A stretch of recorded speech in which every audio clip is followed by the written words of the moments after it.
Okay, Jim again. I showed you how to make seitan back in episode 7. Today we're going to make that into some gourmet sausages. Really simple, add whatever you like, show you just how easy it is. Okay, got a dish with a bit of seitan left in it. I'm going to go in with some real basics to start with. I like a real peppery sausage. So, I'm going to give that a really good crank. That seitan mix on its own makes a very nice, fairly plain, beefy flavoured sausage. Let's give it a bit of a boost. We're going to go in with a bit of a sprinkle of rosemary. I'd say a quarter of a teaspoon, maybe half. Tiny little pinch of oregano. They're always warm with oregano. It's great to add a bit of flavour, but it can overpower. Just a pinch like that. So that's about as many herbs as we're going to put in at the moment. Nuts. Some walnuts from the supermarket. They'll add some really nice texture, bit of extra flavour, bit of crunch. Just chop them up roughly. You might get a big chunk in one mouthful, tiny bits in another. Just a rough old chop. Get them back together.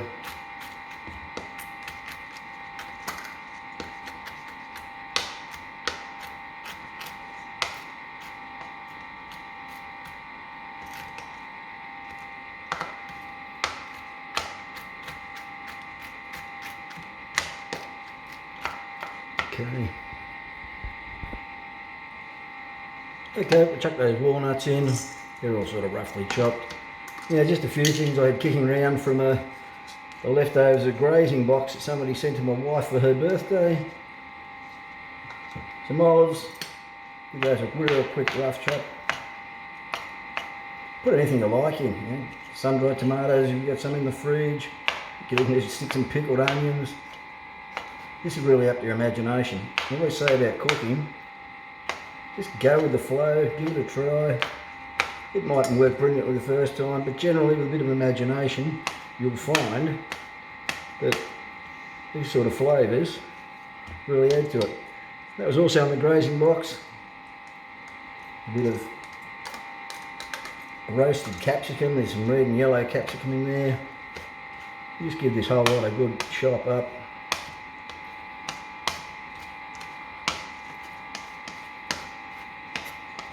Spin it around, big chunks, little chunks. It's going to be a really rustic gourmet sausage. You plonk that in.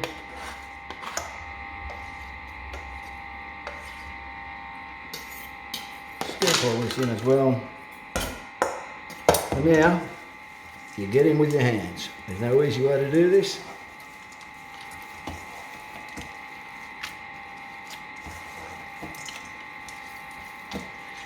Really squish all those ingredients in to get them to blend. Pick them up off the bottom of the bowl as you go. Give it a good knead and a squeeze. You should be able to smell this. All the oils and flavours from those roasted capsicums, the olives, the herbs that we've thrown in are coming out.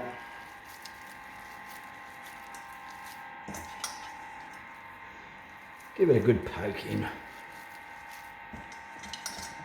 Bits and pieces of this will fall out as we go. That doesn't much matter. Now basically what we want to do is get this, grab a sausage mould. They only make small sausages. I couldn't get a bigger sausage mould. I got that from Amazon, I think it was. I must get another one so I can do more than 6 at a time. And we roll this out until it's about the same thickness as those moulds. Give it a good squeeze. You could get a bit of flour on the bench to do it, but I'm not a fan of that, in it with flour over the outside of the sausages.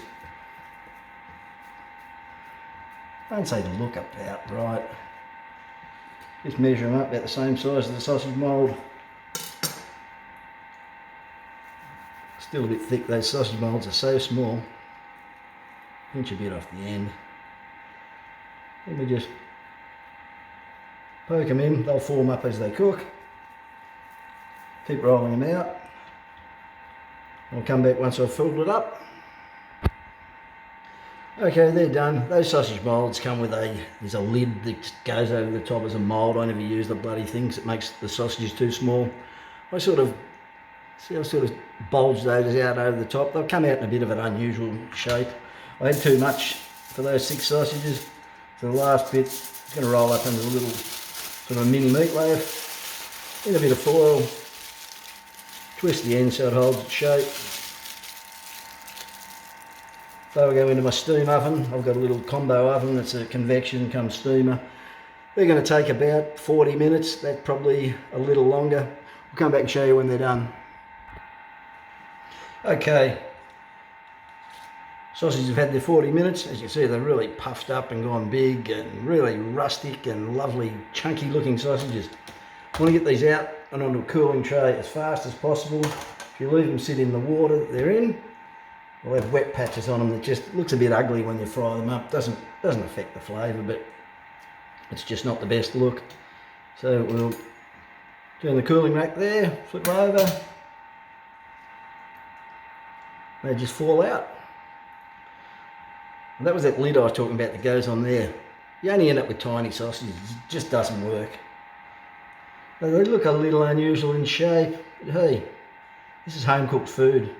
In my restaurant days I would have made sure they looked all perfect and round and sensational, but this is just good home cooked tucker.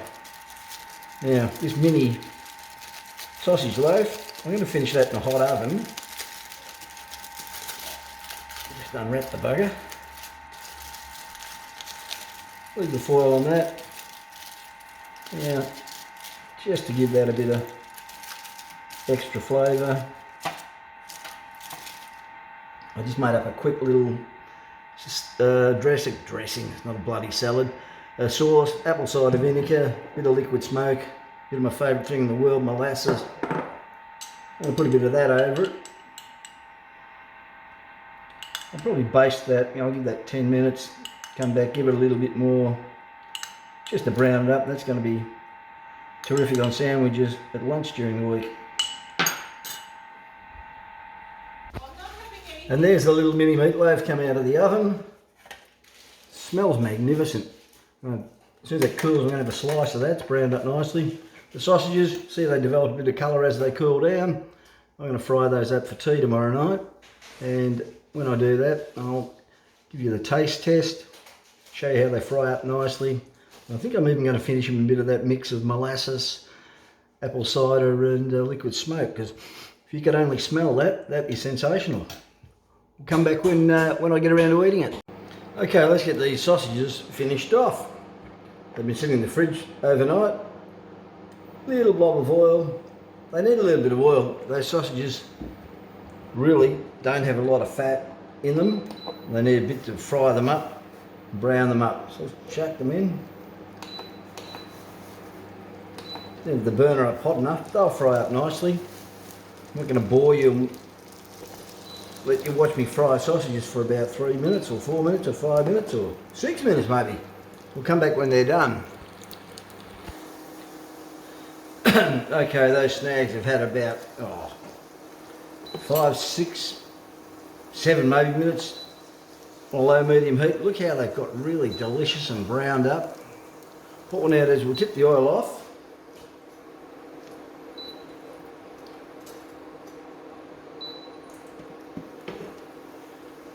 I'm going to chuck in a wodge. I make a really great spicy chili tomato relish. Stick a wodge of that in. Good lump like that. A bit more, I do like it. Tastes great. A little slurp of water. Let those simmer away in that. I'm going to plot the lid on that. Let them simmer away in that. And give it a couple of minutes, we'll serve it all up.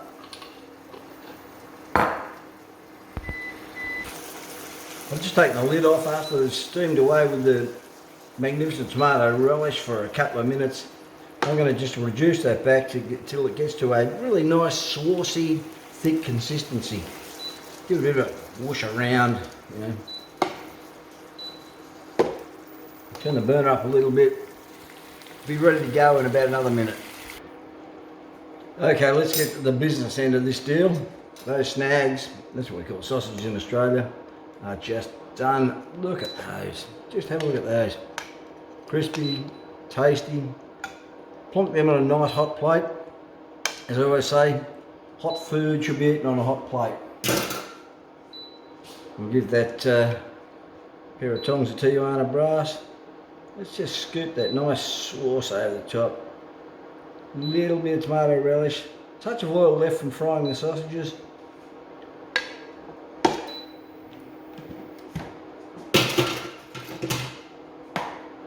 On with some delicious steamed veg.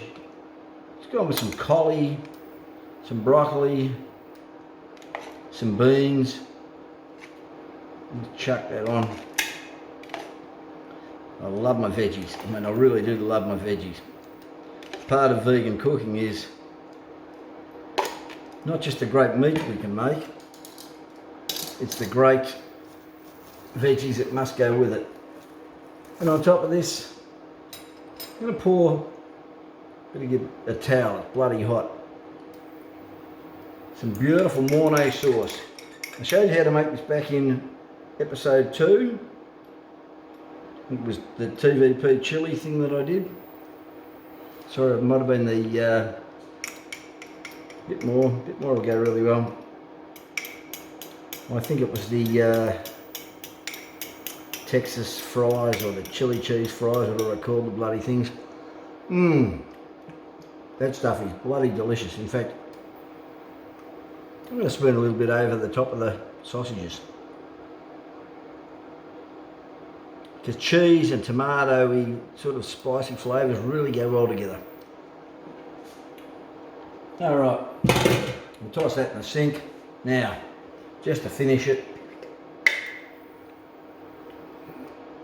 a good bit of vegan Parmesan sauce. God, where am I? Parmesan cheese. This stuff's pretty easy to make, and I'm going to do a video about that as well. Let's bung a bit over there as well. Why not? And just to finish it off, a really good crank of black pepper, as you know. I love my black pepper.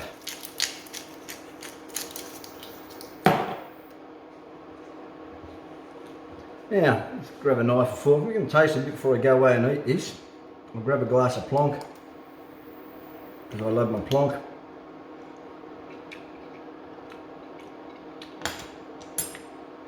As we say in Australia, that is magnificent. I mean, really magnificent.